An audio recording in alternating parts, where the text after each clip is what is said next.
I walked into my birthday party holding hands with a stranger. Music stopped halfway.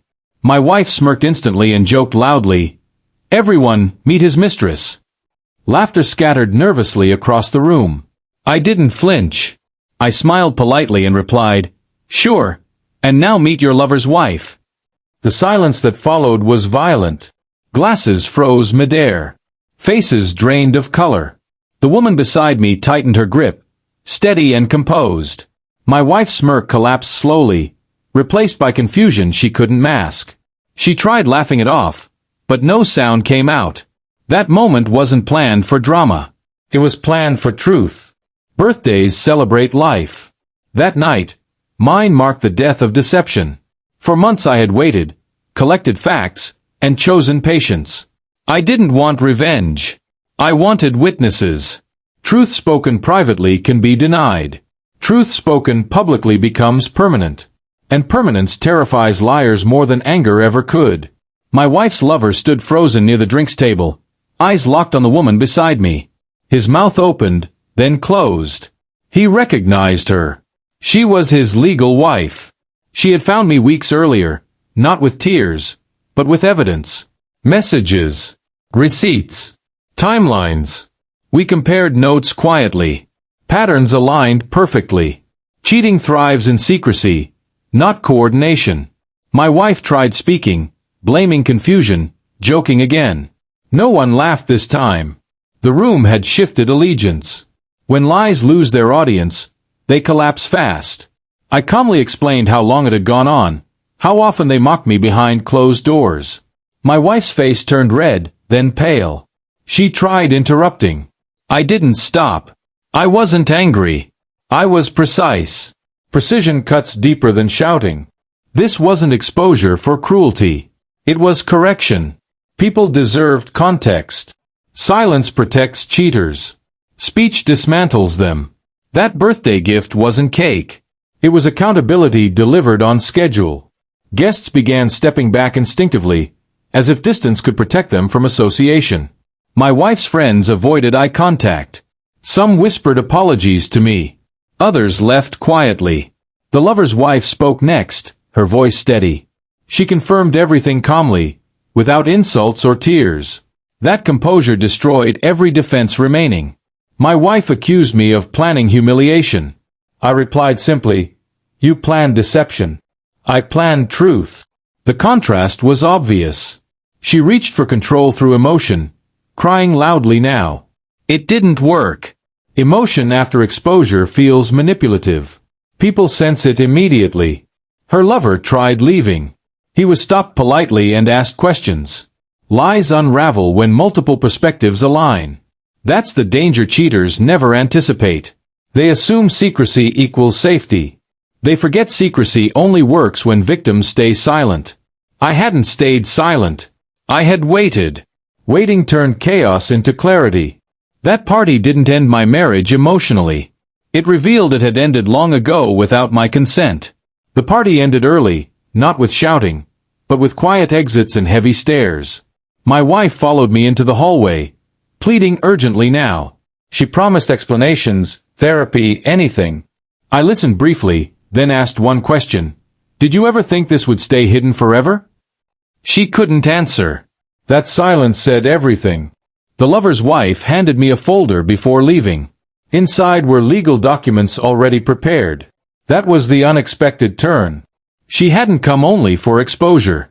She had come for closure. Together, without coordination beforehand, we had dismantled two lies simultaneously.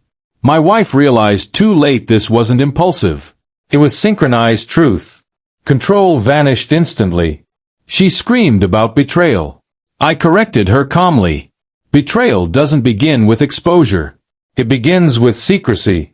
Exposure just ends it. That night, 2 marriages collapsed, but only one deserved rebuilding. I walked away without regret. Some endings don't need forgiveness. They need finality delivered cleanly. In the weeks that followed, consequences multiplied quickly. My wife lost friends who knew but stayed quiet. Reputation doesn't survive receipts. Her lover lost his job when company policies met public facts. I didn't push. I observed. Justice doesn't require supervision. It operates independently once truth enters daylight. Meanwhile, my life stabilized unexpectedly fast. Peace replaced confusion. Sleep returned. People apologized for doubting me. I accepted none. Validation wasn't my goal. Alignment was. My wife attempted damage control online, portraying herself as a victim. The narrative failed immediately. Too many witnesses. Too many details.